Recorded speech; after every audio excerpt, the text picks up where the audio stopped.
Welcome back to the Ikko Ikki campaign Abridged. Last time we started two wars against the Yamana and the Mamura. With the Yamana, we took them out pretty easily despite help from the Portuguese aiding them. And with the Mamura, our vassals helped us out by dying for us to make things easier. And by the end of the episode, we had taken out most of the troops belonging to both of these factions. Now we just need to mop them up. Here I am, mopping away. There were 4 units of militia hanging out near that Yamana castle we took last time. Now they're gone. That was a bit of a risky one because they did have some nearly dead units in the fight. Luckily we lost basically nothing, so no units were lost. With the Mamura, we just needed to push on and attack their castle. But it is a decent castle, and there's a substantial garrison there that has a lot of presence on the balance bar. So I didn't just sweep in and auto-resolve like I thought I might be able to do. Instead, I decided to leave them under siege and see if they would sally at least. But here we are at the start of the next turn. That didn't happen. What did happen though was the rest of the Yamana's territory is gone. Our ally, the Hatakeyama, have come in and conquered them. So that's that. The war is suddenly over and we actually don't really benefit fully from having defeated the Yamana, which is pretty annoying. The biggest disappointment was I never discovered how they were recruiting those Portuguese units, so I can't get them for myself. Well, maybe our ally will be able to benefit from them. Our main force will start walking west back towards the junction, where they need to both replenish and come up with a new plan for what we're going to do with them. Since the Mamura didn't sally against us, I thought, well, we have to attack. We're going to take winter attrition if we sit here besieging them. So I thought, well, let's just auto-resolve this. Even though this is not a good auto-resolve at all, we will win because we have the advantage. We lose a whole bunch of Ashigaru, including a few full units, and that's that. Just kind of taking the loss to avoid the tedium of doing that in real life, really. And you could argue that the losses don't matter because that's the war won. Now we can sit here and just recruit those 3 units again and replenish the other ones. Unless that army has to fight again in the near future. And as it turns out, in this very turn, the Mori declare war on us. I was worried they would do this a few turns ago, but I guess now that I bored them, that's directly prompted them to intervene. So here we go, now we have to face a strong faction, and our armies are both kind of beaten up after our recent wars, especially the one right on the Mori border. The Amiko, our vassal, are also at war with the Mori already, so maybe they will help us out in this one. And we can see there are already troops walking down the road towards our recently recaptured castle. I didn't have high hopes for actually defending it with my scrappy force left over. I don't have any intel on what the Mori have, but I just thought it's probably going to win, so I just leave the castle, then spend some time killing these Mamura rebels who were hanging around. There's no real point in doing this, but they were just there.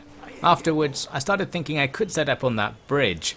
It's also not a particularly good place to defend if the enemy just have better stuff than us, but unlike the castle, we can retreat from it if we want, so we're not going to get trapped defending that position in principle. Now our main force needs to make a decision. I needed to work out if I should bring it down to the south coast to help, because the Mori might just storm along and take everything, or should it go along with the Amiko along the north coast and help there. My eventual decision for this turn was to leave them roughly where they were at the top and decide next turn, also moving some ships for use in reconnaissance once the Mori move forwards. So, what do the Mori have for us in their all-important turn? First, they tried to take one of my trade nodes up to the north. I confidently thought, well, we already know that a trade ship can beat a Bokaboya, but it can't beat a Mori Bokaboya. They are the naval specialist faction and their ships have bigger and better crews. So actually we get annihilated real fast and we lose that trade node. But more importantly, those armies we saw down on the southern coast do come over and attack this castle. Those armies aren't actually that good upon further inspection. I think I was over worried about this stack, and there probably was a chance to hold them if I had left my army in the castle here. Even with my army in bad condition, just having more stuff along the walls is helpful. But this isn't looking good. Normally I would just auto-resolve this and take the loss, but in this case, any fractional damage we can do to the enemy will really help. We want to get them as damaged as possible because we're really damaged locally as well. So I did fight this defense out. We get a really good castle map, one I've seen a lot of times before, so I immediately knew we were onto something here. This map has loads of impassable terrain around the castle, so the enemy can only approach from a few directions, and it has some nice long climbs one after the other, and those will easily kill like 20% of every unit that comes into the castle, so just with that, this is going to be much better than the auto-resolve. We also have units in the castle, and that's going to make things even better than that. Our archers will be slamming the enemy as they come into the first layer of the castle. I do have some town guards up there as a distraction as well, and things like those bow samurai have been able to actually stop the enemy reaching them here, and we are seeing enemies rout as they try to climb in. Basically, while it doesn't really look like it, the enemy are taking enormous casualties climbing up those walls, and somewhere in the background our archers are grabbing a few kills as well, and it's actually going okay. However, they do deploy a unit of dismounted Portuguese cav, and these guys are going to be a real pain because we don't have anything that can kill them. So they climb up into the castle and start just hacking their way through our troops. As mentioned before, as complained about before, the Portuguese troops are very good in comparison to everything else. So they are going to be able to wreak havoc in the inner sanctum. Now it's just a matter of time. But during that time, we are still picking up loads of kills on all of the militia and Ashigaru units just outside the walls. I was trying here to get some point-blank range bow fire into the Portuguese. It's not doing all that much, but one thing that is actually killing them is the tower nearby. The archery towers seem to have better armor-piercing ability than regular archers. So we have picked off a few of those Portuguese. And yes, elsewhere, the walls are kind of holding, and it definitely makes me think if I had actually left the army here, we would have done okay. The enemy are really struggling to get into this inner part of the castle, and if I hadn't installed that stupid Portuguese submod, this wouldn't be happening either, as this one unit gradually kills everything. Unfortunately, we lose control of the towers, so that's our main way to kill the Portuguese gone, and things get worse after this. But, as you can see, there are routes all over the place. The enemy are taking mass losses, mainly just trying to climb up the wall. Especially with the two walls right next to each other. It's probably more than 20%, as I said earlier. You lose like 20% of your troops going up a quote-unquote standard wall. But two long walls, well, you could easily lose half your troops going up, so I think that's actually helping us out a lot. You can see the Portuguese here nearly took the capture point, and I'm just sacrificing units to keep them distracted now and moving some guys to retake the capture point. I also retook the tower as well. I do have my one good unit left, my Katana Retainers. They are slaughtering the low quality units coming over the wall here and picking up a couple of 100 kills by the end of that fight. All good stuff. But yeah, soon the Portuguese are done killing everything. They've kind of rampaged their way across the inner part of the castle. Now they can just come back and finish us off, and really we don't have much left. The samurai on the wall were my main killing unit, but soon they were overwhelmed by the fact the entire enemy army was gradually coming into this inner part, and they couldn't kill them all. They got killed by some enemy town guard, I think, themselves. Plus the enemy have finally grabbed that capture point, so they were going to win no matter what. That's that then, a costly enemy victory. But actually, in terms of a last stand, that was pretty damn good. We killed like half of them. We would have killed nothing at all if I'd auto-resolved that, so that was really good. That's going to severely dampen their offensive momentum, just what we needed. There, we see my Amico vassals just die instantly when they try to attack the Mori, but at least they revealed that there are two Mori armies on that border, and that's probably what our main force on the northern coast is going to have to worry about. As for the southern coast army, well, at first I started running away from the Mori some more. I was of two minds, because I thought we can definitely hold them at Himeji Castle with its good garrison, and the fact we'll have replenishment before the fight happens. But after that last defense, the enemy are damaged, and it proved that defending walls can really amplify your power a lot. So here you see I kind of moved away from the castle, then immediately started clicking to go back, which I can't, just sort of futilely doing it, because I had second thoughts for sure. I was like, actually defending that castle right there might be possible against whatever the Mori have left and what they can afford to send after us, even with my army in bad condition. But now I have committed to moving away, so that's not going to be an option. Up top I just shuffled towards my vassal's castle, hoping to help them out. Doing some inefficient movement there, not going through my own castle, but doesn't make too much difference. Then I decided to actually get rid of some of the troops here at Nagashima, because it's actually pretty unlikely to be attacked at around this point in the campaign. and having these troops here just means I can't recruit them on the front line, so we throw out all of those run-in units, and now I can make them near where they're probably going to be needed more. Now in the Mori turn, they storm forwards and attack our vassal, but they don't attack me, so that's nice. And if you look very closely, you'll see our vassal lose their territory in their turn, meaning they tried to sally and failed so hard they lost their territory. So, great work to the Yamako. They were a truly useless vassal in comparison to the Uragami at least. And now the Mori are right here with their 2 stacks. The flags being in good condition means the sally didn't do any significant damage to the enemy, and now we have to deal with this. My first thought is to go backwards to our castles. The first castle on the road is only a level 1, but the level 2 one, next door, is more tempting as a place to defend. Also, it's worth a lot more, so it's more worthwhile to actually hold on to that location. That first one can be sacrificed more easily.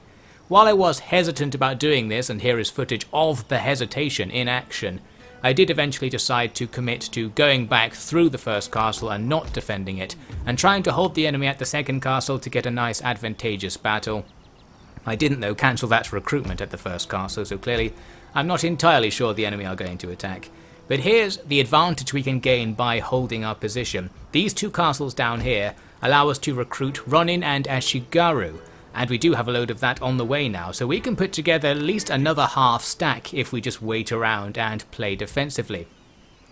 Down south, I'm going to double down on my falling back strategy and actually fall back all the way past Himeji Castle with this army. The reason for that is that the next castle down the road has the onsen special building, which improves replenishment ever so slightly, albeit if I can upgrade it, it would be more substantial.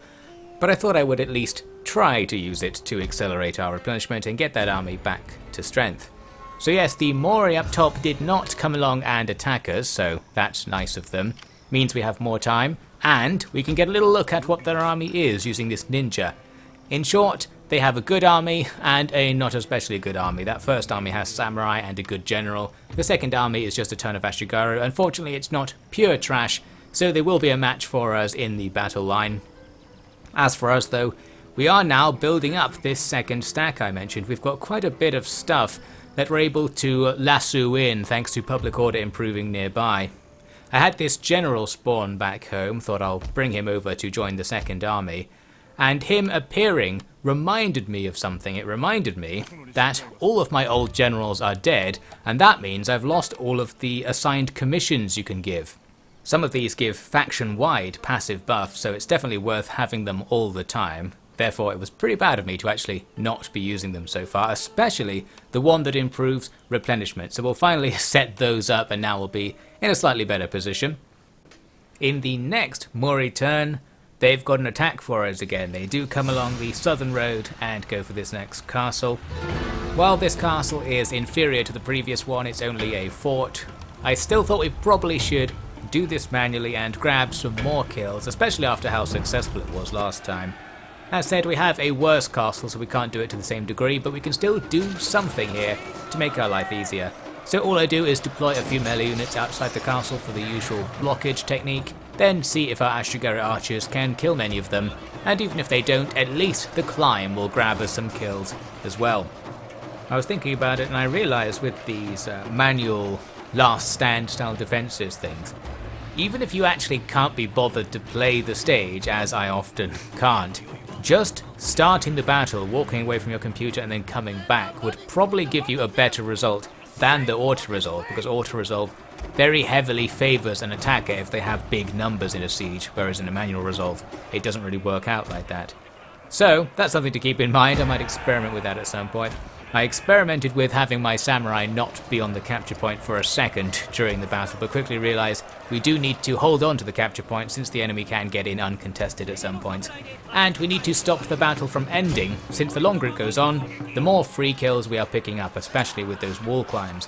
And right here, this is a good fight actually. These tired out Ashigaru will be no match for the samurai, so we'll be able to hack down that unit at least. Here I am a bit later, admiring the harvest, watching the enemies fall as they try to climb, and you can see there's a nice pile of bodies on the ground. We really have racked up the kills, so let's see how many, excusing the recording start notification that somehow made it into the recording this time. We got like 2,000 kills of the enemy's 3,500. That again was really good. We've severely weakened their invasion, taking out 5,000 of the initial 6,000 that came in exchange for 2 territories. Now up north, the Mori came and attacked, and that was another case where I could have manually resolved it, but I just could not be bothered. Should have tried out my experimental thing, but I hadn't thought of it by then. So yes, I just gave them that territory, and we'll come back to that. Down south though, the enemy have been so weakened by the sacrifices of those 2 castles that now I think we're pretty much ready to bounce back. We're still not in perfect condition, but we should be in better condition than them, so I'm going to go on the offensive there. And also up north, while I had planned to hold this extra castle to get a nice easy battle against the Mori, or at least a favourable battle, I then switched and decided to go for an offensive here as well. You can see me here sizing up what I can do, because I realised we can go for a battle against the army outside the castle if we do the old siege and attack with 2 armies at the same time.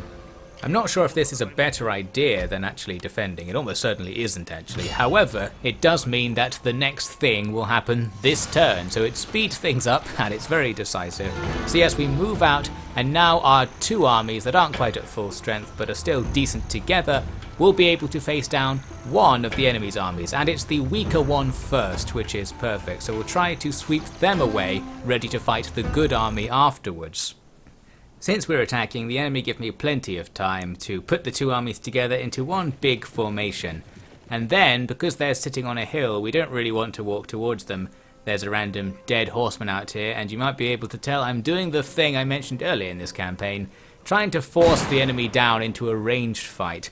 It didn't work so well. Well, I suppose you could say it's working well here.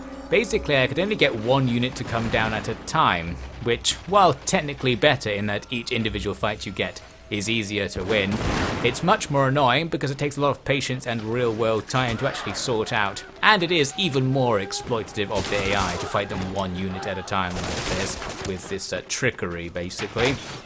But still, that is what I do, because we are the Ikko Ikki. We're going to win at all costs, so we force down a few units to fight us. I think I forced down about 5 in total, not all of the enemy's archer units, but gradually I worked my way through them. Eventually the AI kind of caught on to something going wrong here, and they started shuffling their entire army down the hill to attack.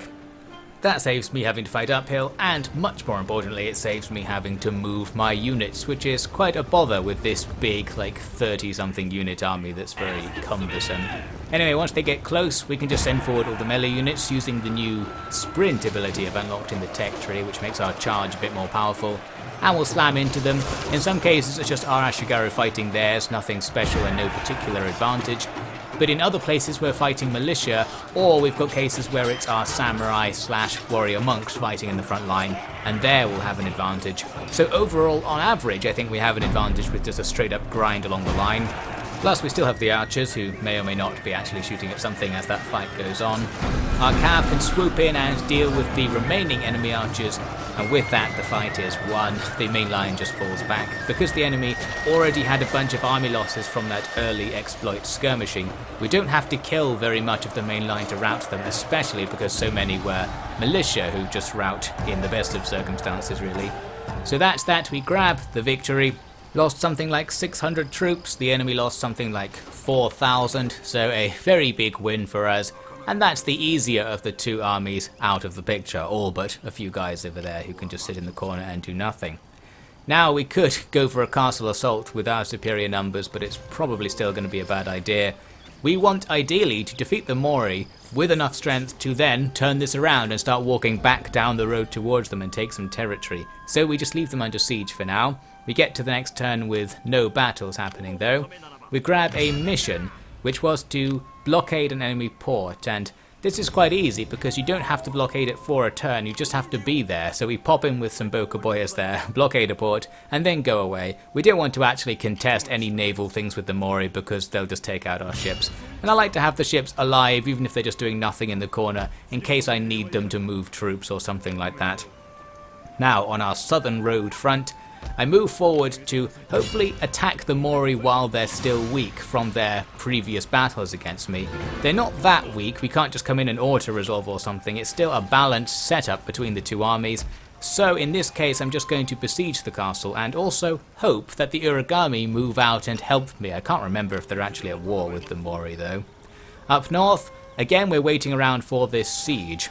Both siege timers aren't that long, so I can just wait for them to be starved out. Especially up here where I can keep reinforcing, and now we're up to 2 full stacks. I still haven't quite reached the unit cap yet, as I recall as well. They bring in a high-level monk who's particularly annoying. He demoralizes troops and, more importantly, he can get rid of my monks, which I need to maintain public order, so that guy is going to be a bother. They then, a couple of turns later actually, after nothing happens in both of the sieges, they take out one of my trading nodes, and more importantly, they do sally. So we've got a sally going with their main army up north, their better army. We've got massive numbers on our side, but only a small advantage overall because our stuff is comparatively trash compared to theirs. But still, a pretty good chance to bring these guys down and still bounce back from this with enough strength to make a counter-attack. So we'll see how that goes in the next part.